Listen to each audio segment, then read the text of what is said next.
Hey guys, it's Scott from fxmissions.com.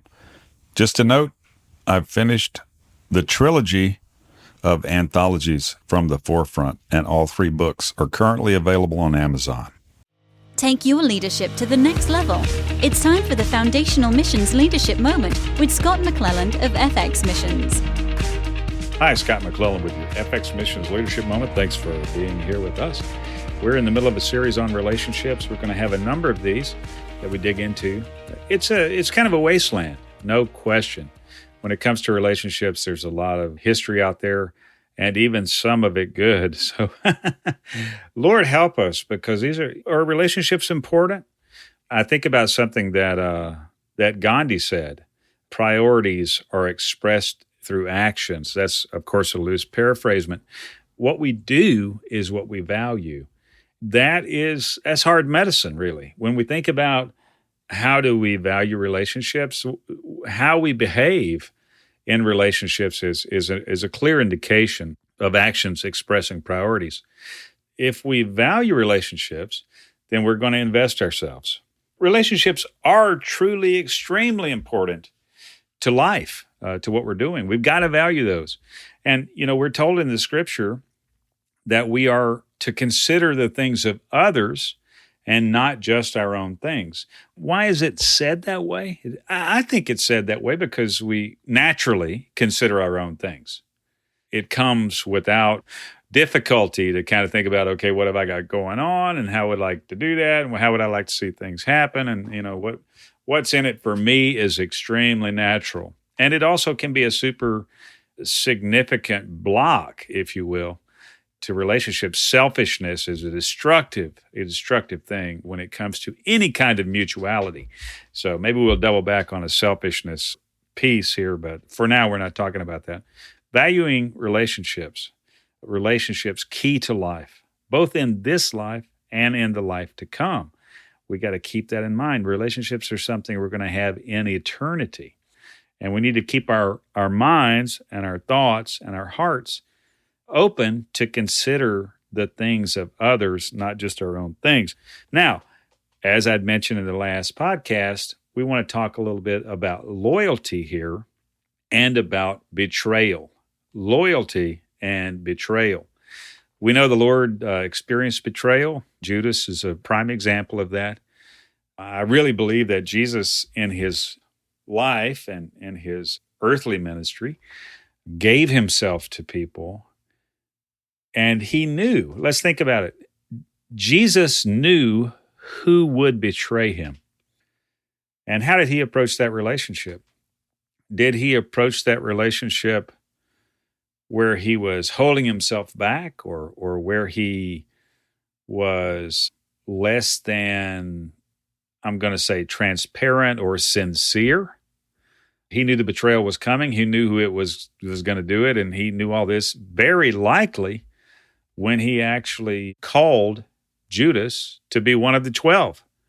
Judas was in the inner circle, the 12, at the invitation of Jesus. So how can we understand that? What's it like? A lot of times I think when we're anticipating betrayal, maybe if it hasn't even happened yet, we're trying to arrange things to our advantage, or you really keep ourselves from getting hurt. And in relationships, that's something that we simply cannot do.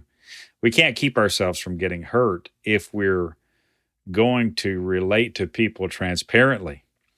That's part of the recipe.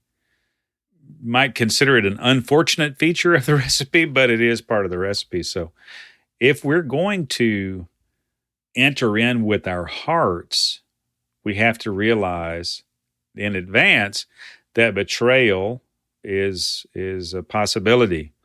And we have to strive, I believe, like Jesus did, not to hold back our hearts and our true inner selves in this relating just because betrayal can happen.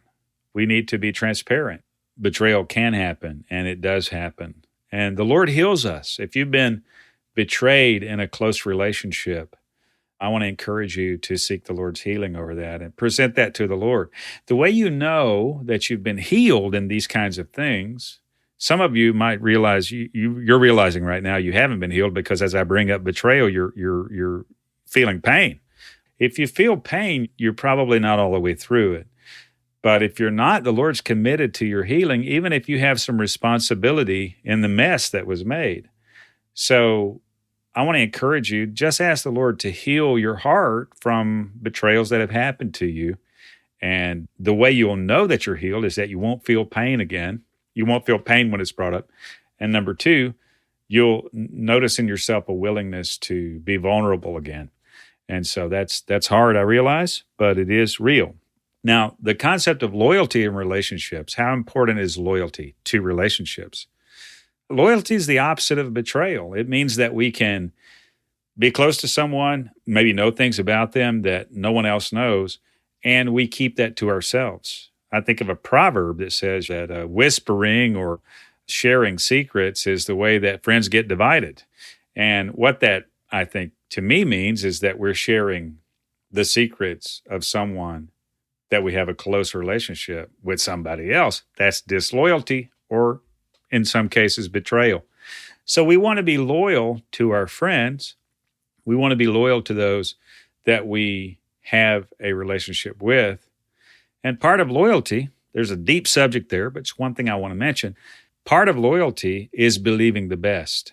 Part of loyalty in our friendships and our relationships is believing the best. And when we don't believe the best about the person that is our friend or our loved one or someone we are close to, then that can be the beginning of betrayal. Just some thoughts to challenge you there. Hope this is meaningful to you. If you've got some input around the concept of relationships or you'd like to ask questions, we'd love to hear from you. And thanks again for being part of the FX Missions Leadership Moment. I'm Scott McClelland, and to contact me or us, please do so at info@fxmissions.com. Until next time, have a good one. This Leadership Moment was produced in partnership with Engaging Missions. Have your leadership question answered by contacting Scott at fxmissions.com. Visit FX Missions to learn more about how you can grow your leadership and engage in missions. Visit engagingmissions.com for encouragement, insight, and resources from missionaries, ministry leaders, and church planters.